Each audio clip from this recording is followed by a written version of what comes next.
22 साल कोमा, एक माँ और बेटी का कत्ल और एक आदमी जिसका सब कुछ छीन लिया गया। नेटफ्लिक्स की 2050 की सबसे intense revenge thriller demon city एक ऐसी कहानी है जहां इंसान नहीं, एक जिंदा लाश बन जाता है सिर्फ बदला लेने के लिए। इस वीडियो में आप देखेंगे चेक डीमन सिटी की पूरी कहानी फुल डिटेल में। कौन था असली विलन, शॉकिंग ट्विस्ट, शुहेई साकाता ने अपने परिवार के लिए क्या किया, बेस्ट फाइट सीन्स और हिडन मैसेजेस का एनालिसिस और वो राज जो आपने शायद मिस कर दिया हो। अगर आपको रिवेंज, थ्रिलर और डार्क स्टोरी पसंद है तो ये वीडियो आपके लिए ही है। नीचे कमेंट करके बताएं, क्या आप होते तो आप भी बदला लेते? Don't forget to like, subscribe और बेल आइकॉन दबाएं ऐसे ही और डार्क स्टोरीज के लिए। तो फिल्म की शुरुआत में हम एक ऐसे गैंगस्टर को दिखाना चाहते हैं जिससे पूरा शहर डरता था, लेकिन अब जैसे जैसे उसका राज खत्म होने वाला था, शहर में एक और गैंग भी उभर आया था जो तेजी से अपना आतंक फैला रहा था। ये सुनकर बॉस इतना गुस्सा हो जाता है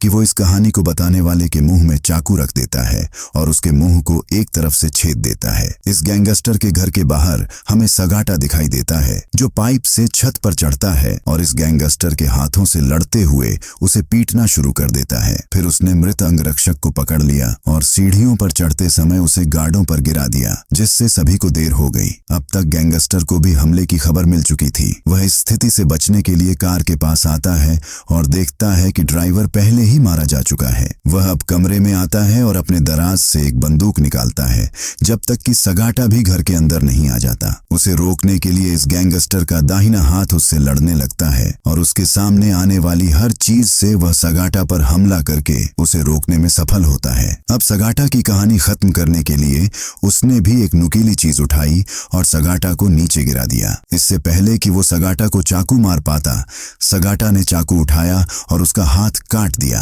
और फिर वो अपने बॉस के पीछे गया जो बंदूक लेकर खड़ा था। जैसे ही वो सगाटा के सामने आया, उसने उसे गोलियों से भून दिया। उसने ये भी नहीं देखा कि वो अपने ही आदमी पर ताबड़तोड़ गोलियां बरसा रहा है। जिस दिन सगाटा ने उसे अपनी ढाल बनाया और अब सगाटा उस पर हमला करने जाता है और गोली चलाकर वो उस आदमी को मार देता है और पूरे गैंग की कहानी खत्म कर देता है। गिरोह के बाकी लोग अब सगाटा पर पीछे से हमला करने वाले थे, जिसके बारे में सगाटा को पता नहीं था। सगाटा को मारने से पहले किसी ने पीछे से उस पर गोली चलाई। देखा गया कि यह फुजिता था जिसके लिए सगाटा काम करता था। उसकी एक सुरक्षा एजेंसी थी और उसने इस तरह गिरोहों को मारने के लिए सगाटा को काम पर रखा था। लेकिन आज सगाटा रिटायरमेंट ले रहा था क्योंकि उसने तय किया था कि वह अपना बचा हुआ समय अपने परिवार के साथ बिताएगा। जबकि फुजिता उससे कहता है कि तुम्हें अब मिशन करने की जरूरत है, लेकिन वह नहीं सुनता और अपने घर आ जाता है। जब वह घर आया तो उसने देखा कि उसका छोटा सा परिवार है, लेकिन वे खुश हैं, उसकी बेटी और पत्नी। जब वह उनसे मिलने के बाद नहाने गया तो उसे बाहर से कुछ अजीब सी आवाजें सुनाई दी। जब वह बाहर आया तो उसने देखा कि एक पूरा गिरोह उसकी बेटी और पत्नी को बंधक बना रहा है। यह पूरा गिरोह नकाब पहने हुए था, इसलिए सगाटा उन्हें पहचान नहीं पाया। लेकिन गिरोह का नेता उनसे कहता है कि तुमने बहुत अच्छा काम किया, याहूजा गिरोह को मारकर तुमने हमारा काम बहुत आसान कर दिया। अब पूरे शहर में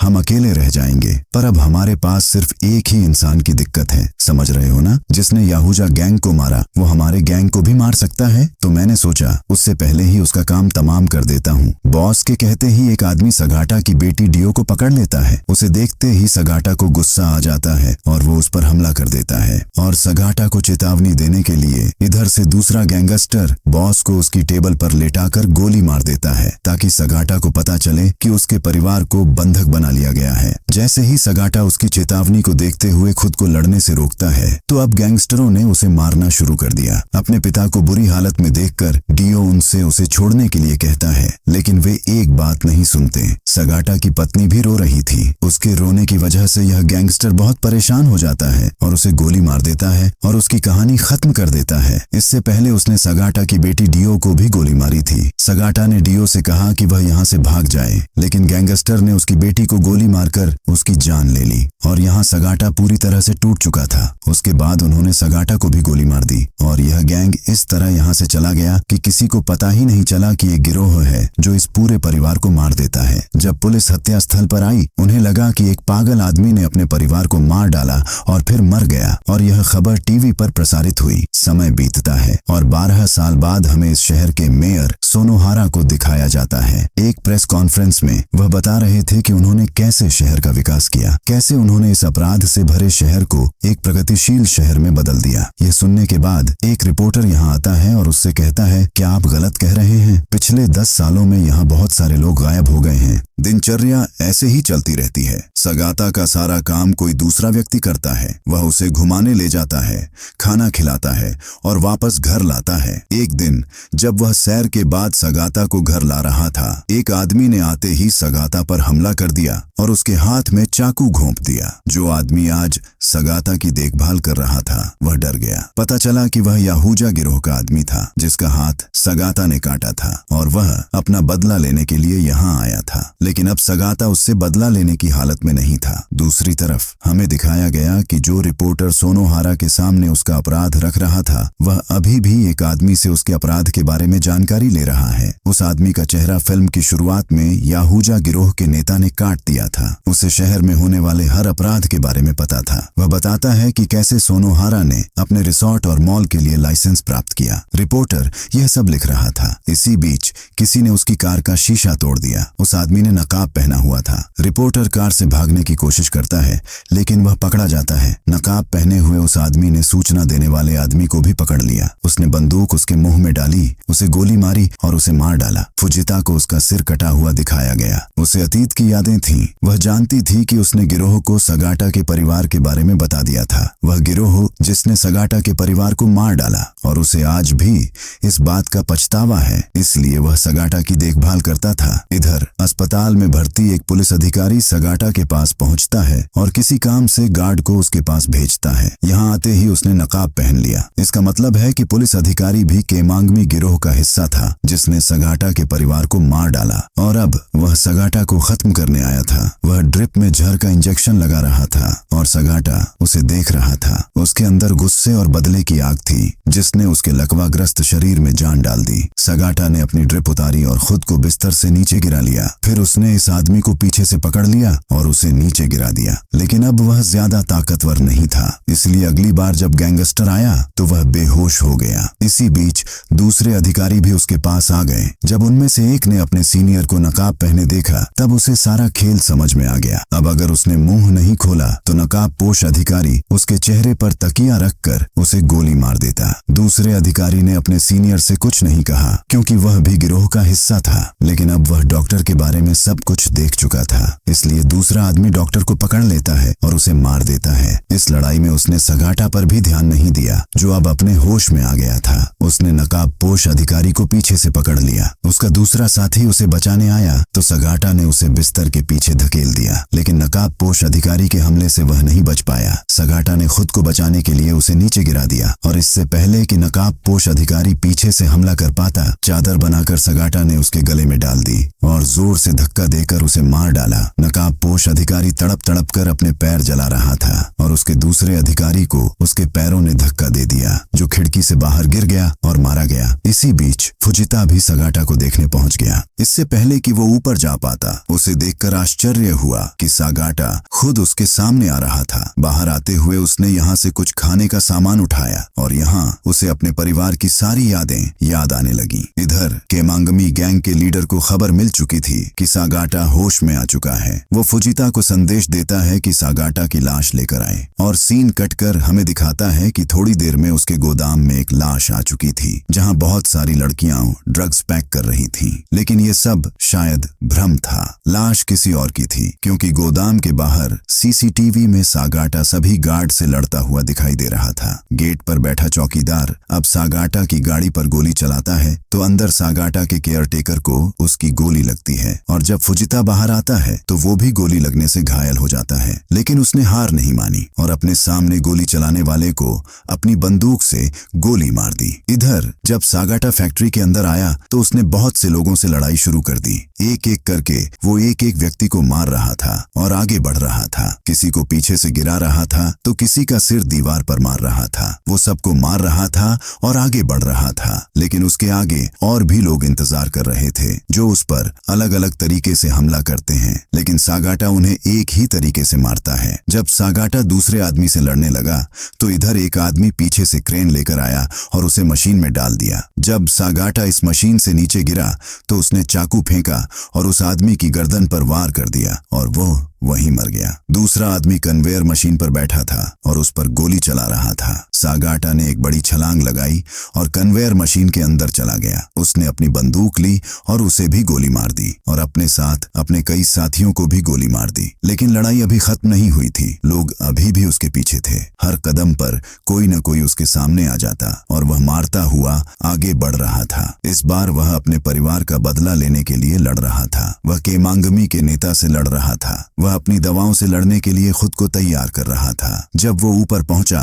तो उसने देखा कि नेता पहले ही जा चुका था और उसने अपने फोन पर एक बटन दबाया और पूरी बिल्डिंग जल गई जिसमें सागाटा अंदर था। अब जिस आदमी ने इस बिल्डिंग को जलाया था उसे नेता का फोन आया जो सागाटा को मारने के लिए उसे बधाई दे रहा था। वो कोई समलैंगिक नेता नहीं था। वो अपनी सफलता का जश्न मना रहा था। लेकिन सब कुछ गलत होता दिख रहा था क्योंकि सागाटा ने खुद को कंबल में छिपा लिया था और सुरक्षित बाहर आ गया था। उस आदमी के पैर कांपने लगे और सिपाही भी डर गया। उसने सागाटा के सामने कबूल किया, उस दिन मैंने ही उस गैंग को तुम्हारे परिवार के बारे में बताया था।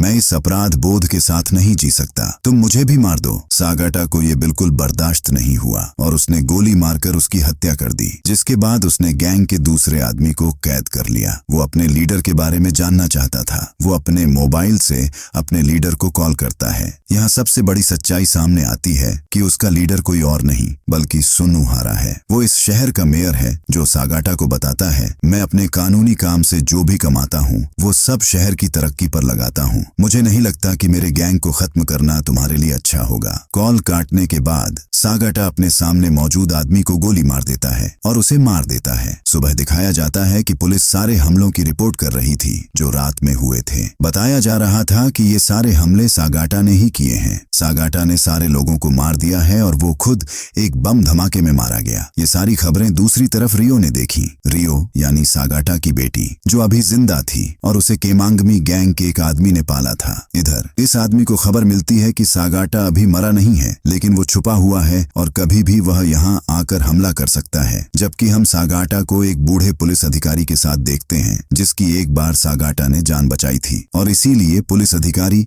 उसके लिए सारी खबरें लाया करता था। वो सागाटा को ये खुशखबरी देता है कि उस दिन उसकी बेटी रियो बच गई थी क्योंकि केमांगमी गैंग के लीडर ने अपनी बेटी को नहीं बल्कि उसकी जुड़वा बहन को गोली मारी थी। वो सागाटा से कहता है, मुझे लगता है उसने तुम्हारी बेटी को अपनी सुरक्षा एजेंसी में रखा होगा। जैसे ही उसने यह सुना सागाटा ने उस पुलिस अधिकारी की बंदूक उठाई और तुरंत उस सुरक्षा एजेंसी के लिए निकल पड़ा। वहां लोगों को मारता हुआ वह इस उम्मीद से अंदर गया कि रियो अंदर होगा लेकिन वह दिखाई नहीं दिया। रियो वास्तव में यहाँ छिपा हुआ था। उससे डरता था क्योंकि अभी अभी उसने रिपोर्ट में देखा था कि सागाटा एक बुरा आदमी है और वह सबको मार रहा है। दरअसल वह सागाटा के बारे में सब कुछ भूल गया था इससे पहले कि वह रियो को ढूंढ पाता। यहाँ रियो की देखभाल करने के लिए एक आदमी आता है जिसने आते ही सागाटा पर हमला कर दिया था। सागाटा भी पीछे मुड़कर उसे मार देता है और रियो डर के मारे यहाँ से भागने लगता है। दोनों में कड़ी टक्कर होती है। वो गैंगस्टर सागाटा पर बंदूक से गोली चलाने की कोशिश करता है लेकिन सागाटा उसकी बंदूक का वार दूसरी तरफ कर देता है तो उसके बगल में लेटा वो आदमी सागाटा का सिर मार देता है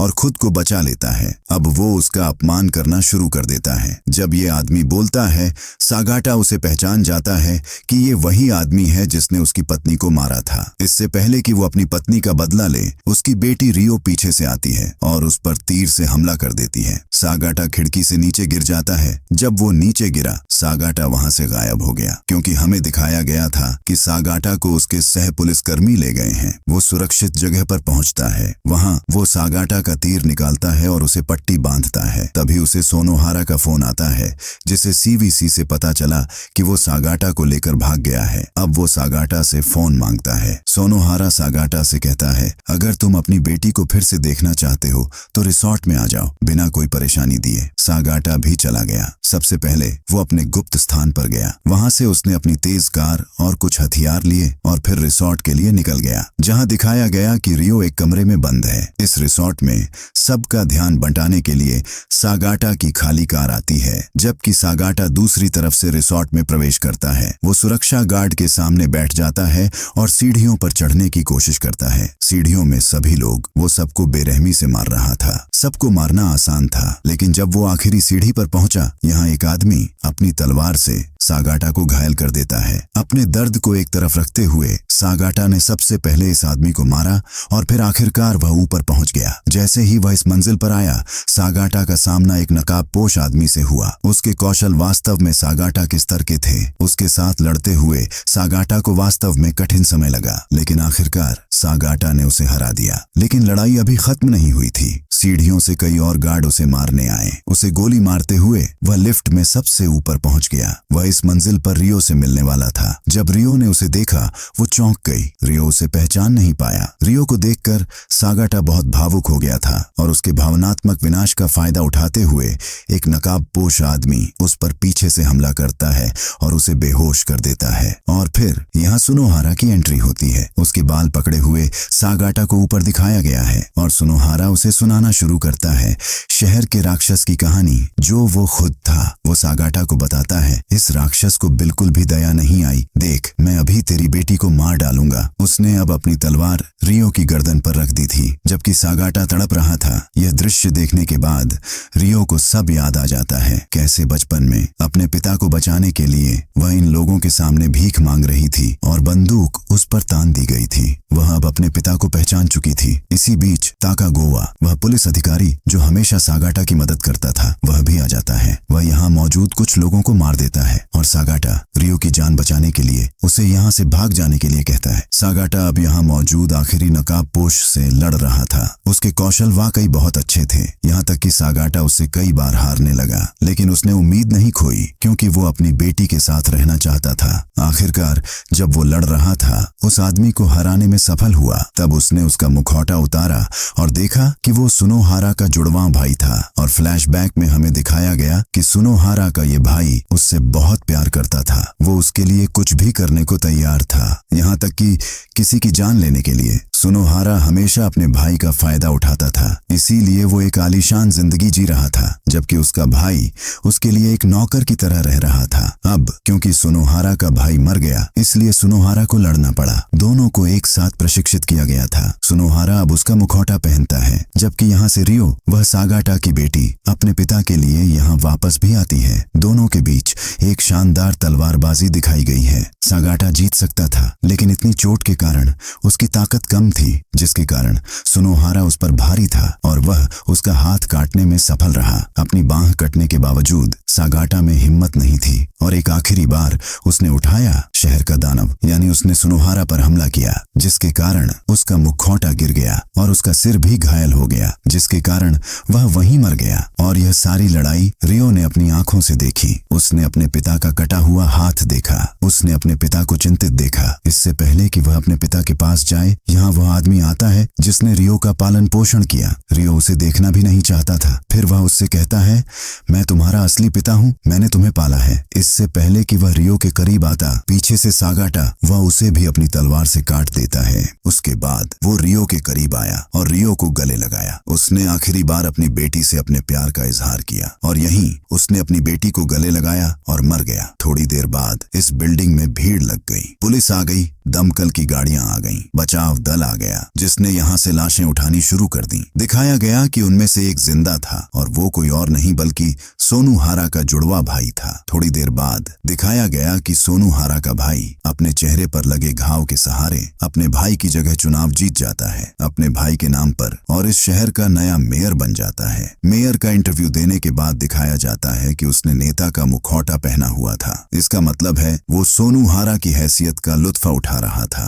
उसी समय रियो यहाँ पहुंचती है अपने परिवार का बदला लेने के लिए। अपनी शूटिंग की मदद से वो उसे कई बार गोली मारती है और उसे मार देती है और फिर अपने पिता की कार से वो यहाँ से चली जाती है। अपनी कार में उसकी फैमिली फोटो थी, जिससे पता चलता है कि वो अभी भी अपने परिवार से प्यार करती थी। और बस ये कहानी यहीं खत्म होती है। देखने के लिए धन्यवाद।